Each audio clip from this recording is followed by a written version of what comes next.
tufanye Saints in a Sinful Nature Award. Yani award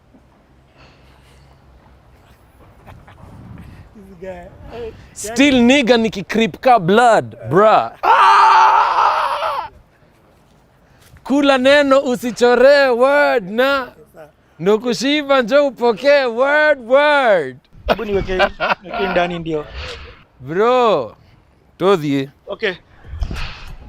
Welcome back to the Playhouse. Yani, if you're just catching us at this episode, do yourself a favor and go back to the beginning. What? Because this guy's info is crazy. Okay, Collo, tuendelee na hii story. Tuendelee ama tusiendelee? Tuendelee ama tusiendelee. Okay, sir. Okay, actually, let's continue. So, umetoa tuendelee. Hiyo song ilikuwa so big at that time, and of course pia industry ilikuwa sasa imeiva. Paka MTV wakakam ku launch Africa. In Kenya. They launched, MTV launched, when they launched in Africa, Kenya was the destination. What? All eyes were on Kenya. Kenya had the most vibrant music industry in Africa. That is insane. It was crazy, bro. I used to live in the UK then. So hold on, what do you mean you used to live? So ulitoka after tuendelee you... In fact, no, MTV only launched 2005 after Swing. Swing, so tuendelee tumetoa 2004, 2005 Swing. Lazima useme mwenyewe najua, nina mademu akishua sura macho mbele na nyuma. Si lazima useme mwenyewe najua, nina mademu akishua sura macho mbele na nyuma. Swing, muziki ni bomba, talanta sindumba, rafiki acha kuzumba. Tata amsha, hizo mpacha. Swing, muziki ni bomba, talanta sindumba, rafiki acha kuzumba. Tata amsha, hizo mpacha. Mr. DJ, Mr. DJ, Mr. DJ, twende kazi wewe. Mr. DJ, Mr. DJ, Mr. DJ, twende kazi beshte. Mr. DJ, Mr. DJ, Mr. DJ, twende kazi baby. For we, you and me, nyash naka baby. Swing, muziki ni bomba, talanta sindumba, rafiki acha kuzumba. Tata amsha, hizo mpacha. Swing, muziki ni bomba, talanta sindumba, rafiki acha kuzumba. Okay, tell us about Swing Bus. Because that was now, that one you guys went a bit different. Now, Swing is what, like, was the song that connected us. It won hearts of especially Madhes. The melody was sweet. It was a lovely song. What made you write Swing? Actually, the person who came up with Swing was Nyash. He came up with the chorus and he tried singing me that chorus, and I'm like, say on chorus, God. And then you bro, maze ski chorus, maze. So I can come baby. So when he kept on when he kept on repeating it, then it was that aha moment. So Swing did very well. I remember we won a couple of awards also for this Kisima Awards. At that time was big. Swing was the most requested song in Uganda. I remember at that time, Tulienda Station, capital, Uganda. And during our interview, we were given the stats. We're being told 99% of the phone calls coming in are requesting for that song. Ni Swing wanataka. Swing. That's insane. But also even for that one, you also did a video. Now doing videos was doing videos was became the norm. Became a norm. Yeah, man. But to date, I think it's hard work. It's not easy. Shooting videos. Ni kazi maze, si mchezo. And who would shoot the videos at that time? Like Swing, Ogopa? We just work with in-house Ogopa, man. And at this time, of course, Nameless ametoa album, Isa ametoa album. Did you guys think that even us tunatoa album? Was Swing on Ogopa 3, by the way? No. Ogopa, no. We just did Ogopa 1 and Ogopa 2. Ogopa 3, the only thing I did was I wrote the intro. Yes. I wrote the intro of Ogopa 3. That was my contribution. And for us, it was you also need to give, space for the incoming. The incoming generation, you know what I mean? Hiyo kitu nilikuwa nakushow mazee. Of course utadithroniwa. Unaona? So accepting it and then doing something to appreciate it is something else altogether, and that's what we did. So at Ogopa 3 we said no. Now we're no longer on Ogopa Ninis. Let's just work on our album. So we were recording the album. The album was ready by 2005 because Swing Swing is what launched the album. So Twendele and Swing Swing are the two songs that drove that album. I get. And when did you launch the album? 2005, before you go to the UK? Yes. So by 2005, we launched. I remember 2005. Kwani the group was breaking up, ama guys were doing other things? No. We were touring, bro. Oh, mlikuwa mna tour.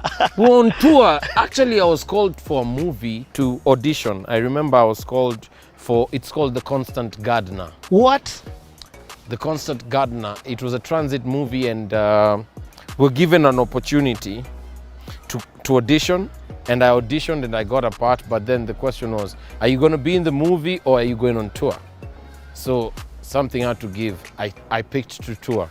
So at that time we were doing shows we did Fiesta, Tanzania, 60,000 people. Uganda, Steakhouse, it was crazy, and we frequently went to Uganda. So at that point in 2006, I moved to the UK. Late 2006, because in 2006, February, we did our first US concert at the Baby King's Universal Studios. And how was that?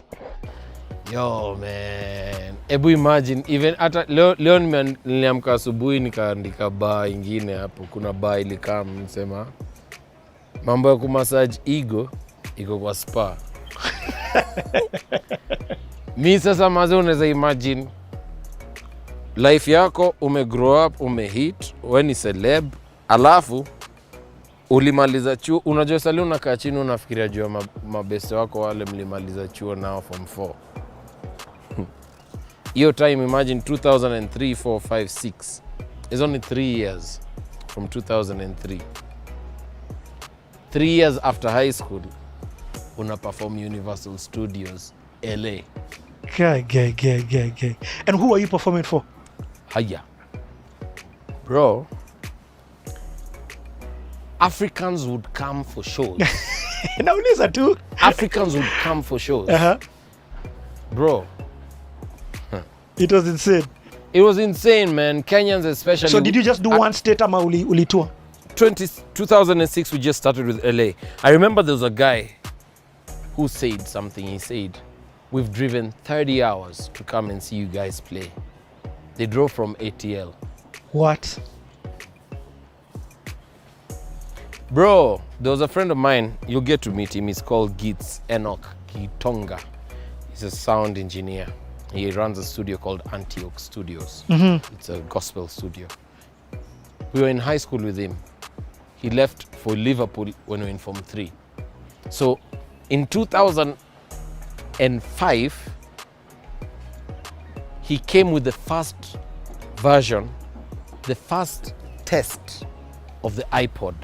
Remember, the only place we ever saw an iPod was on 50 Cent's video. Now imagine, this guy has brought an iPod, me I have the iPod, and he's brought me paka Bluetooth. I used to go to clubs, nenda K1, msee anaona hiyo Bluetooth ina blink blue, ananiuliza kwani wewe ni mgonjwa huko? Kwani wewe ni mgonjwa kwa masikio? Wasa wako na rada. Now Gits, we used to ship him videos.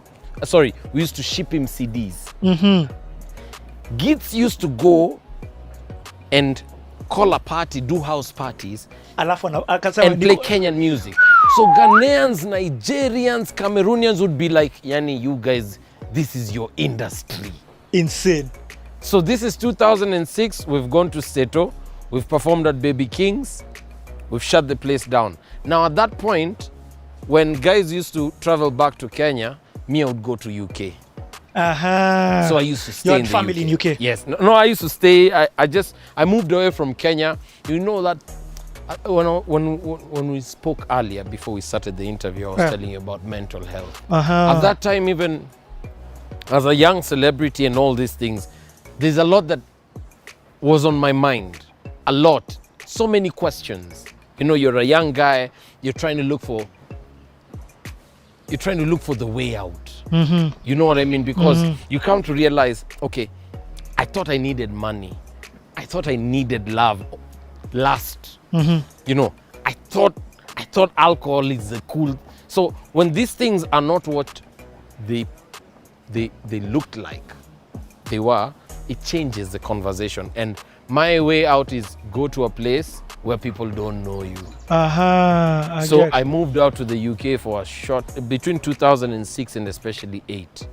So at the point where we did the first concert in the US in 2006, then Kinanyash came to the UK, we did a show. I actually picked them up at the airport, went to Stratford Rex, shut the place down, bro.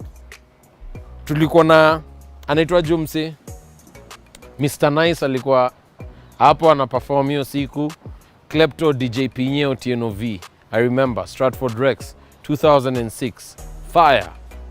So what were you doing in the UK when you were there? Well, I got linked to the UK through a friend. He's called Diggy.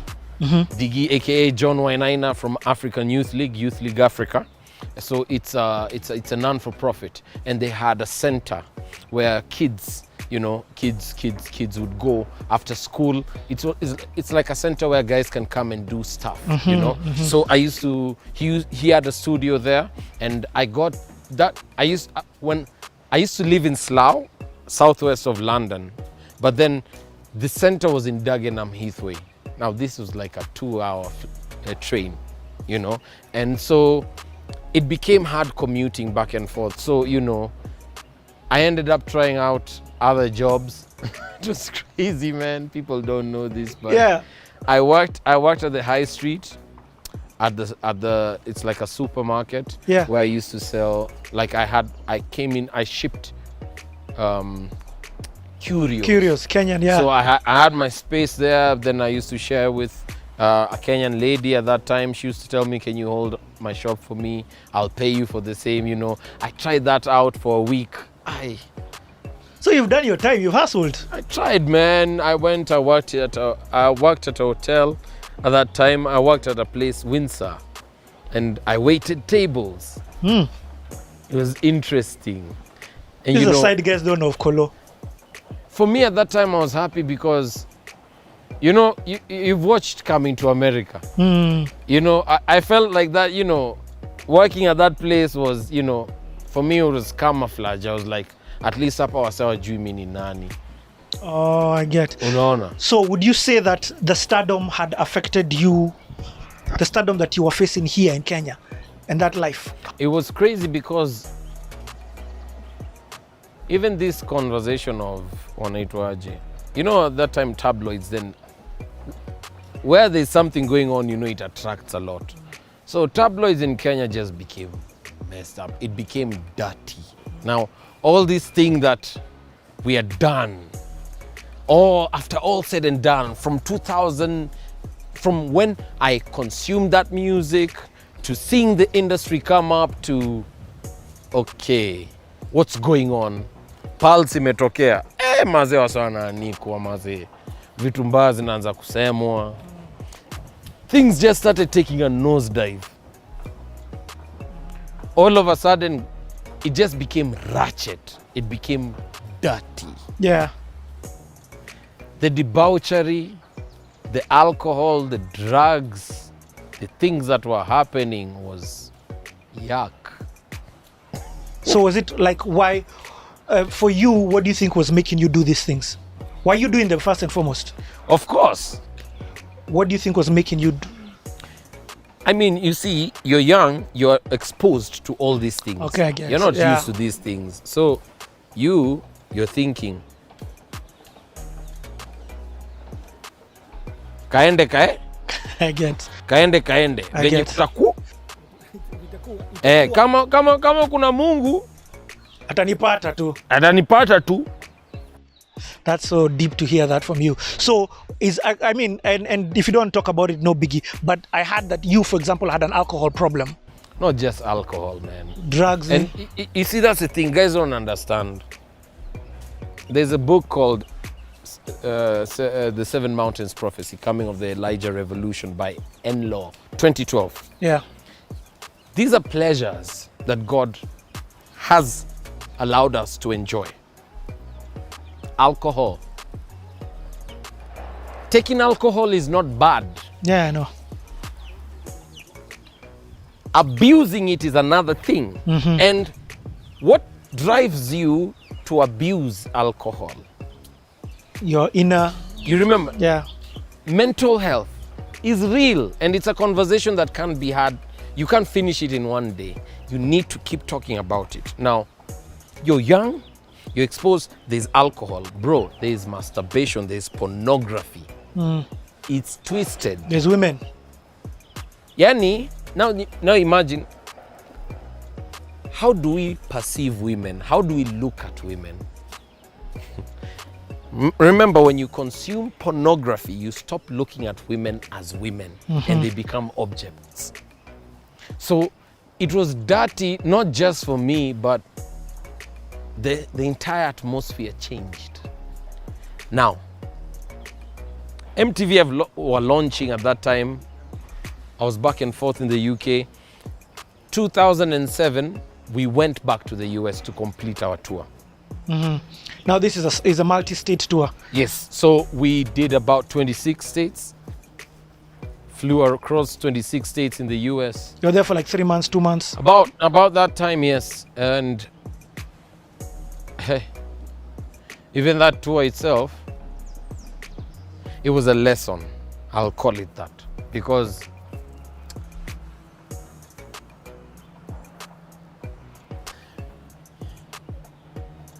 the best is yet to come. Let's just say that. No, just break down. Like, You know. what was it about the States tour? One, you're making money. No, for me, the States tour, as much as yes, I wanted to go to State tour. The first time I went to State tour, I was like, okay, so what's the big deal about State tour? Like, you know, unajua ujaienda America mazee. We tu ni Mkenya mazee. Tangu kuwe mtoi umekuwa ukifikiria mazee nikienda America mazee. Kwa mpaka unafikiria America iko na sky ya pink, ya red, ya green. Unaona? Yeah. So, hii America ilikuwa okay, this is it. And you see my mom stays there and I have family that stays there. So, even when we went back in 2007, that issue that made me run away from home to go and to stay in the UK, actually when we're just about to come back from the UK, there was a back and forth because I'd stayed there for about 2 years, and just after the show we did at Stratford Rex, I remember DJ Pinye and Nyash. Pinye was supposed to change the flights. So they were asking me, are you gonna come back or are you staying here? And I was really, it was really messing up my mind because I was thinking, okay, what am I doing in the UK? Guys are going back to Kenya. I know we need to go and do shows in State 2 and everything. And at that time was just when we were about to go to do the second US tour. So I said, you know what, forget it. This life for living abroad is not my thing. So we came back to Kenya. We went to the US, did the 26-state tour, and when I was telling you it was crazy is because we should have done much better. We should have done much better in terms of probably, I didn't like the fact that we're using a backtracks Yeah. to do the shows. live is always the best, but there were not enough resources at that time, and also promoters in the US at that time were struggling. Yeah. You know, and to date they're still struggling because we've never really woken up to connecting the dots of who we are as Kenyans. That's why I'm saying the best is yet to come. Yeah. I know the agree. best is yet to come. We should have done something better, but I'm not complaining about that tour. It was a good tour, but you know when you're doing the backing tracks and it's the same routine, so you're doing many shows and it's the same thing. I get. Unafika point mazee, na unajua sali au enjoy kuduke kwa live, juicy live. So you can't force yourself to enjoy it also the same. So your vibe, your mzuka, you can't buy it. You can't make it up. It's spiritual. You get what I'm saying? So mizo shows zilikuwa interesting. So it's the performance ndio ukufeel. Hizo ma-performance sikuwa nazifeel sana. Juu hata pia ma-promoter wa Kenya hiyo time mazee. Na unajua hata sisi, you know I hadn't dealt with myself, my inner struggles. Yeah. So the person you're presenting to people is not the optimum you. Sijui kama unanipata. Yeah, nakuget. So either we were high, either I was high, chiles, cigarettes.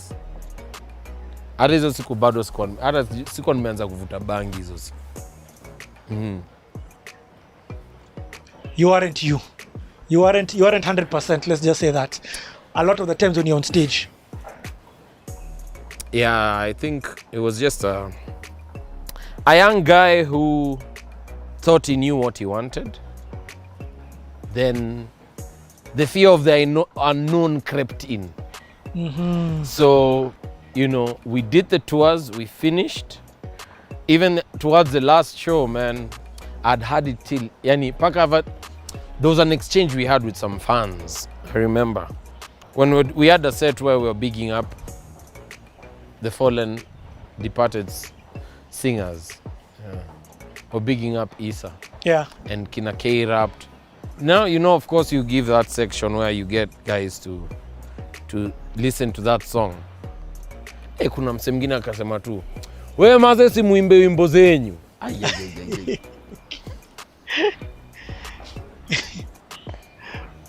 Huyo mzee alikuwa amechoma. Juu maze ilikuwa I used to catch. Kesho ndio mzee amesema nini? Maze nilichukua mic maze nika insult huyo mzee. So things just started, and you see, as it's happening to us, it wasn't happening just to us, it was happening everywhere, especially Kenyans, because now at the point we finished the show in Jersey, remember 2007, even how we finished that tour, we finished on a very low key. It was horrible because the relationship with the promoter was crazy. It was just... Okay. So it's memories that utaki ku feel right now. Like, if you had to do it better, what would you have done though? Just... No, I don't regret, because everything that happened the way it did for a reason. Now I can reflect and say, hey, I remember. And when I remember this is how I would have done it. Okay, I get. So I don't regret about that. By the time we were leaving, I was just happy to be back home. So kuenda UK ulikuja. Nilirudi na roba. Nyash ndo saya kabaki hiyo time. Yeah, akasema, we Collo, your mom is here, your family is here, stay in the States. Me, my mom is here, my family is here, I'm staying in the States. So, you know, he stayed in Delaware. Me, I was supposed to go to Colorado. But then I just told him, hey dude, adios, me, I'm going back to Kenya, man. Something in my spirit just said, yo, go back to Kenya. Now, we came back with Roba. We did a show in October of 2007, Dubai was fire. Well, with Professor J, I remember. Came back, then we did campaigns for PNU. Wait, let me ask you. At this time, you've launched your album? This album had already been launched. Okay, kuna ngoma moja lazima niulize juu ya ndani ya album. Bado niko. Bado niko. Sasa bado niko